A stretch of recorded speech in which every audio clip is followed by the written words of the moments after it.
Hey, so I actually have a mic recommendation for some people out there. Um, Mic recommendation is not the one you're listening to right now. That one right there is my Canon HV20's onboard mic. You can hear probably the computers I have on them over there. I have two going. One's actually rendering a video right now, and I have a laptop right here. I also have a light behind you, and I have a fluorescent light up there, which means you could hear all the hum from most of that stuff. Now, the mic I'm going to show you here is a lavalier, which means it's that one you see right there on my really awesome. Oh yeah. Alright, so you hear it? Now, how much better does that sound? How expensive does it sound? What if I told you that it was I think I got it for 30 bucks? This is the ATR-35. I think that's the whole name. Nah, ATR-35s. Really cheap, really useful, on-body mic. It's wired. Now, why would you want a wired one? Easy. Wired mics will almost always sound better than wireless mics, just because of the fact that they don't have to send the signal over the air, so you won't have any dropouts or anything.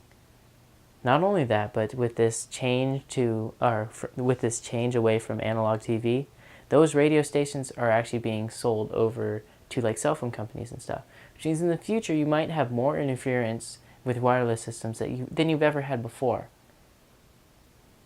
So wireless mics are usually will sound worse for the money. They won't have as good of a price for performance ratio, and they're pretty soon going to have a lot more interference than before. So what does that equal? That equals this mic, this ATR-35.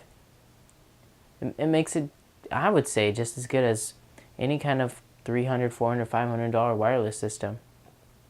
I mean, if you could just get your actors in the right places, so that way you can use a wired mic, you're fine. Any interview, throw on this $30 wired mic, and you'll sound pretty professional. Any indoor scene that doesn't have too much action, wired mic. I mean, then when you finally have action scene, put a boom on it.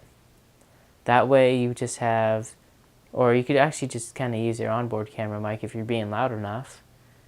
Because if you're loud enough, you should be able to drown out a lot of the tape hum that's coming from your HDV camcorder. I mean, if you're using a flash memory drive anyways, you'll have less hum coming from there, so you'll be better off, but still won't be as good.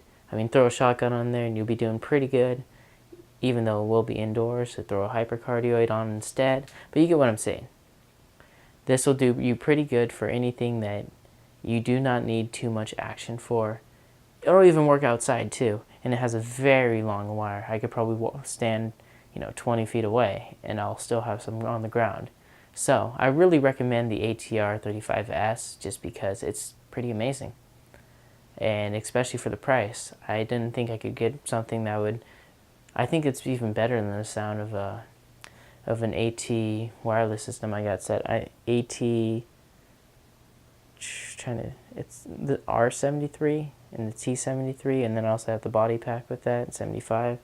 So that's pretty amazing that this really cheap thing could actually kind of surpass it a little bit in quality. And that's just because it's wired, no signals being sent digitally. So I really recommend it as a cheap way to improve anyone's recording. As long as you have a mic input on your camera. This is actually has it's battery powered. It comes with the battery power. It comes with everything I have on here, even the mic clip, and it can really take your sound to the next level. So try it.